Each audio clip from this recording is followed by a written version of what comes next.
Welcome to God's Favourite Shepherds, a collection of 39 short stories rounding out the lives of mainly lesser-known Bible characters, with many of the stories ending with a short quiz. Listen now to the author of God's Favourite Shepherds, Bill Ackland. Today's story is entitled, I Am Only a Widow, and my name is unknown to you. And the subheading, Small is Big with God. And this story is based on Mark chapter 12 and Luke chapter 21. Every week I visit the temple in Jerusalem to pray to God and leave my offering in the box. I try to wait until no one is near before dropping my 2 lepta into the slot of the lid. A moment later, I hear a faint tinkle when my 2 small coins bounce off the gold and silver pompously placed there by the rich and the proud. I was brought up in the small town of Emmaus, about a day's walk from Jerusalem. Ours was a happy home, and I'm glad to say a godly home too. Throughout the year, my father would tell the story that seemed to be always new, of the time God rescued our people from Egypt and of all the miracles he performed for his people in the wilderness. My father was a Levite, so had certain duties to perform in the temple at Jerusalem. For most of the year, he worked the pasture land that had been allocated to his family many generations ago. My mother explained how to do the chores around the home. All Jewish girls were to be trained well to know how to look after their own homes when they grew up and married. A young man approached my father when I was about 16 years old for permission to speak to me. I was glad to learn that he loved God too. He even spoke about the Messiah that the prophets had said would come to preach a wonderful message about God. He would be more than a prophet, for he was to come from God to tell us things we had not heard before. It was not long before we married and started a family of our own. My husband had a rather unusual type of work. While he cared for his own plot of land, he also earned a little by finding sheep or other animals that had strayed from their owners. It was sometimes dangerous work, I sadly found out, for animals that stray seem to find a remote place to graze. This can be unsafe because of the terrain, but also because thieves and robbers hide away in those places and attack people they think might have some coins in their bag. I will never forget the day when a man my husband worked for sometimes came to me in the evening with a very sad face and red eyes.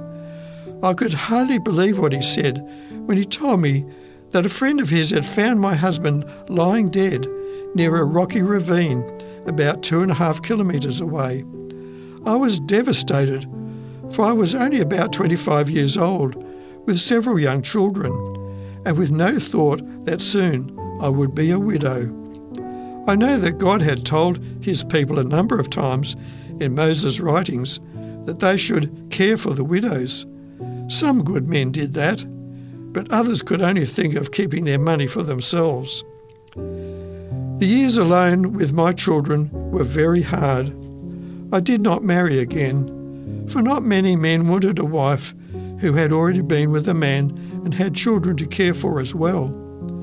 And now, 20 years later, my young ones have grown and have homes of their own. All during these years, I never gave up my faith in God. Just recently, I heard of a man preaching that the kingdom of heaven was at hand. Could this be the Messiah? My father said that this was about the right time for the Messiah to appear, but the rabbis had not said a word about him when I had been to the temple. Today was different though. A little distance away from the offering box, I saw a man with some kind-faced men standing with him. They seemed to be looking toward the place where the people gave their weekly offering.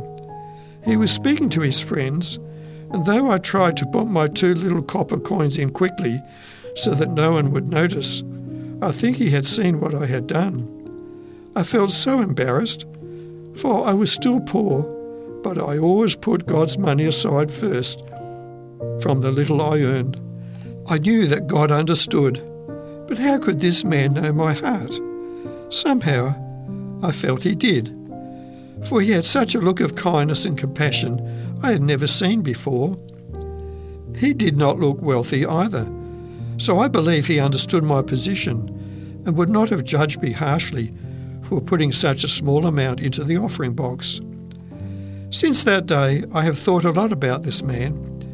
I saw him at other times too, preaching to the crowds and healing people who could not have been made well again unless he spoke to them and touched them with his healing hand.